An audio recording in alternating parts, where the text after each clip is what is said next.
Asembisa no ekose. Dodo na odi kosua obo kasemu.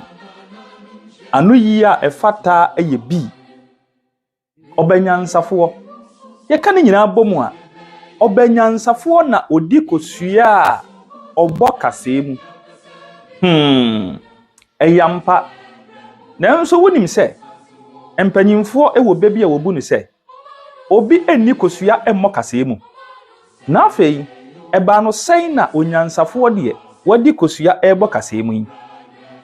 Moma memfa abasem bi enkyirechiremu emfa enkyiremo. Ebire bi ena ye opanyini bi eye mrantie mienu bi adoye. Abrantie a wodi kan no omma no nkosua mienu. Abrantie a wotoso mienu nso omma no nkosua mienu saara. Abrantie a wodi kan ensaka ni nkosua no obo modene ko ni moka ase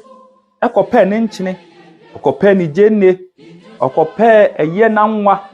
epe eye kyensin bia yedi chi kosua eye yie na abrantie no bo ni kosua no eche owie na wotena ase esam ne nan edi kosua no ebo na no twede saada no ara. Abrantie otoso mienu no wanya saa de woye no se wode ni nkosua mienu no ekoma ne maame akokọ emu ohwane ma no eye afe ede komfie mienu ne miensa so no abrantie yi na enkokọ enye no nan enkosua nso sara.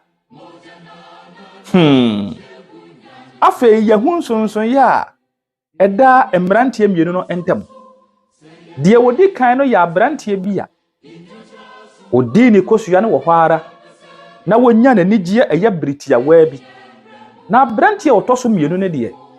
enam se osie ni nkosua no nti no eso ba mfaso ma ene dayi a mene wo kasai abrantie no eguso edi kosua ene nkokọ ebo na no twede enam nyansa odi to hunti sa pepepe na mpanyimfo etu yemfo akire eye emrantie ene mabaawa asisuo sesedi abrabo ne tie biara kaine hunu se akokọ wo hwei no kosua mu ena ofiri enu nti memmomoden na mo hu musuo na wo nkosua no enwe no ene yia efiri se owi wo nkosua no na wo nkokọ ena wo hye wo nase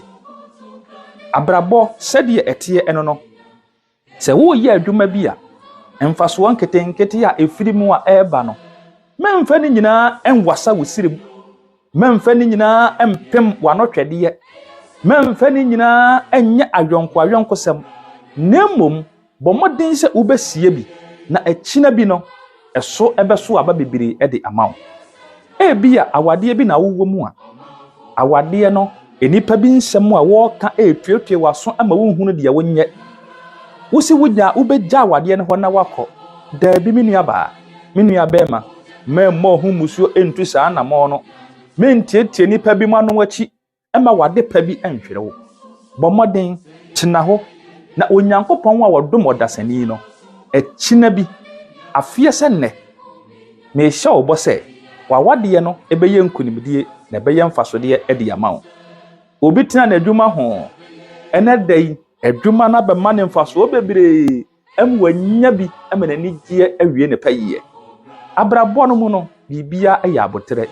bibia ye ntiase obi asem wo kan ye osi sope na akokọ ohwe no ode no msuo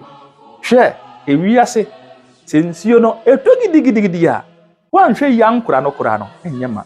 nemom no se eso kokokokura no ankura no ebeyema meda wase medin no teacher Opoku abrantie bomodin se obekoswa edi machi na yakoswa de ebe enkyirase ene emu